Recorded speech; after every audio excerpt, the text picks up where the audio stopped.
Chapter 2. It wasn't too far to my school from Uncle Ali's shop, and I was early for once, so I didn't have to hurry. I hated school. I was useless at all the lessons. None of them would help me become the big shot businessman I was going to be. What made things worse was that both Iman and Musa were brilliant. Iman was the teacher's pet at her girls' school, her books neat and tidy, getting top marks at everything. She wanted to be a teacher herself. Baba frowned when she said that, but Ma gave her encouraging smiles behind his back. She'd wanted to be a teacher herself when she was young, but her dad had married her off to Baba when she was just 15, so she didn't have the chance. Musa and I went to the boys' school. The teachers had written him off for years and said he was stupid. They never even tried to understand what he said, so after a while he just gave up talking. It was true that his handwriting was rubbish because he couldn't stop his hands jerking, but that didn't mean he couldn't learn anything. If I'd been laughed at and bullied as much as Musa had always been, I think I'd have given up going to school altogether. But Musa had guts. He stuck with school. Bruises, torn up notebooks, insults and all. By the time he was 12, he'd earned a sort of grudging respect, and most of the school bullies left him alone. He had a very lucky break in 7th grade. His teacher, Mr. Ibrahim, wasn't like the others. He discovered what our family had known all along. Musa was a total brain box. He could do difficult equations in his head as easily as blinking. He actually liked reading books too, which was more than anyone else I knew. If you could be bothered to sit and listen to Musa's mangled up speech, he could tell you the most amazing things about whales, human DNA, the Ottoman Empire, snakes, and the atmosphere of the planet Jupiter. Once, Mr. Ibrahim had cracked Musa's code. He became a bit of a legend. He made a couple of friends as well. They were real geeks, quite frankly. The three of them went around together talking non-stop about no one knew what. It was social death to be seen around Musa's nerdy friends, so no one ever went near them. It was annoying being a couple of years behind Musa at school because everyone expected me to be a genius too. It was Musa who actually helped me out. In the evenings when he could be bothered, he'd more or less dictate my homework to me. He only did it to feel superior for once, and he owed it to me, I reckon, because of all the times I'd had to haul the bullies off of him, though, if I'm honest, I had sometimes sneaked off in the opposite direction when I'd seen trouble looming. While I'm going on about my family, I might as well mention the little ones. There was a big gap between them and me. My little brother Thod was only 5 and was quite irritating most of the time. Nadia was just 1.5, so she was only a baby. She was sweet, and I really liked picking her up and playing with her. That day at school was just as useless as any other, and when it was over at last, I waited for Musa by the gates. He always went boringly slowly, and sometimes I got impatient and dashed on ahead, but today I wanted to talk to him, so I didn't mind. "Go on then," I said, as soon as we were on the road. "Did you get Ma to tell you what this great secret is?" "Yes." He shifted his school bag from one shoulder to the other and didn't say anything more. Well then? You're not going to like it, Omar. He loved spinning things out. He did it deliberately just to drive me crazy.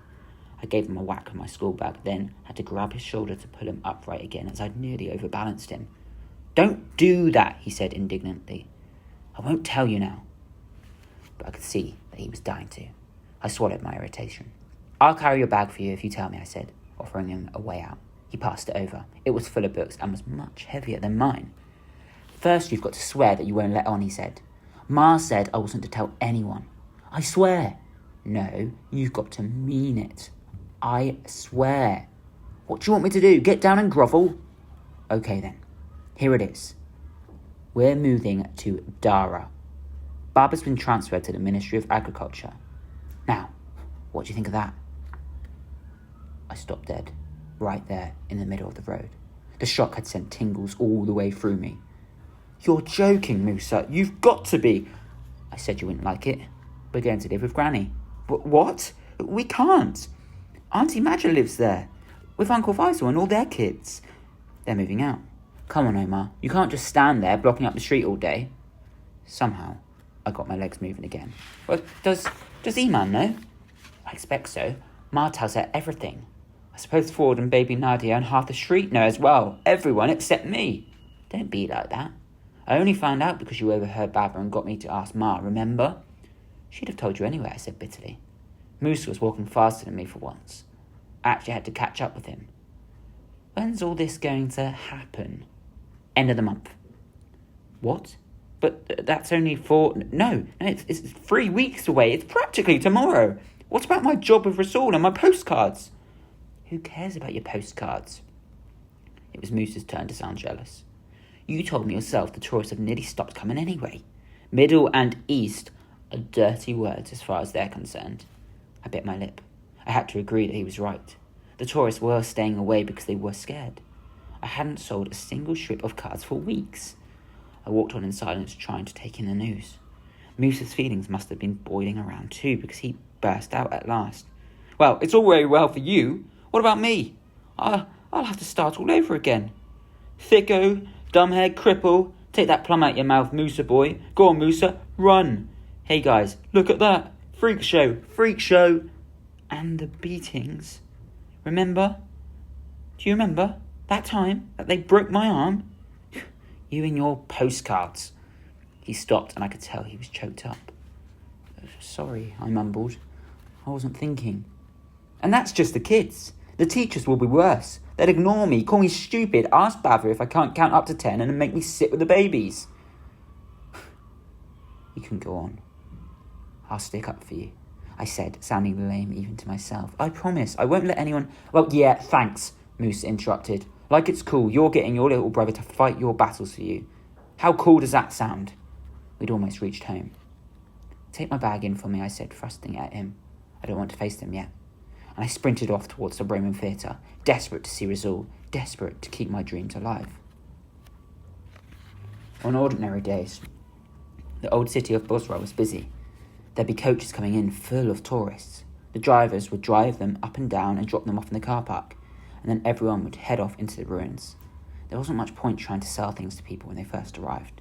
It was after they'd tired themselves out wandering for miles up and down the dusty old streets, taking about 1 million of photographs each of the theatre, and that is when they might be up for buying things. There was a nice, shady place with chairs under trees and stools selling cold drinks, and that was where Rasul had his souvenir shop. His wasn't the only one. There was a whole cluster of them. They looked pretty, with displays of rugs and painted china, strings of camel bells, old brass trays, and woven scarves and bags.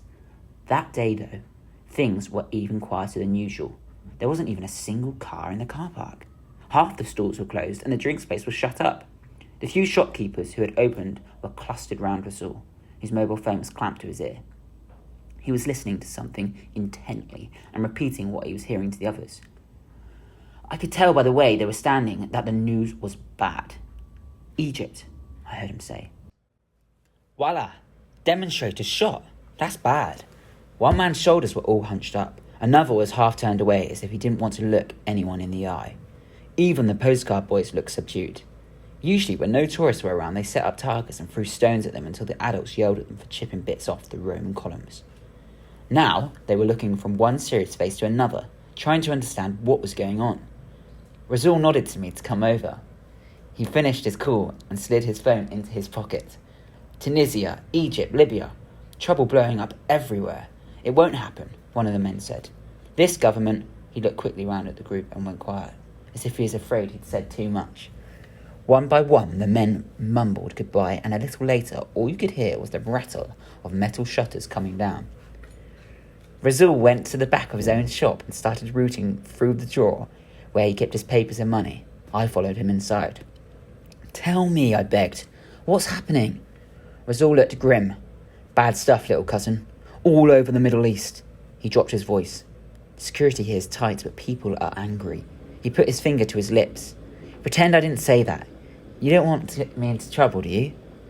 Baba says our government's really strong, I said, trying to think of something comforting to say. He says they won't allow any nonsense on troublemakers here. Rasul scowled. You're Baba. He stopped. What? Let's just say that we don't agree on politics. He works for the government, after all. Not really, he's just in the tourism office. I was just about to blurt out that Baba had accepted another job in Dara when I remembered my promise to Musa.